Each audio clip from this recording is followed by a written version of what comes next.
nung Chinese pa kayo, di ba may nakita ka, meron sa CR, may laman yung bowl pero walang tao.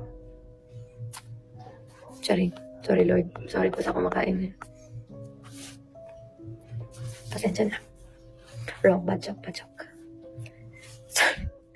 Sorry po. Pasensya na. Ang creepy nun, di ba? Ako, tatakbo talaga ako dun. Aside sa dugyot, pasensya na, guys. Hindi, last na yun. Ako, tatakbo ko dun. Nagpagagalit pa ako.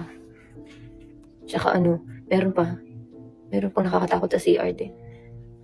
Alam niyo kung ano? Alam niyo ba kung ano yun? Pero seryoso na to. Sa CR. Yung sabon na, may buhok. Di ba wala namang buhok yung sabon, guys? Sa amin kasi meron, natakot talaga ako dun. So, tumakbo din ako.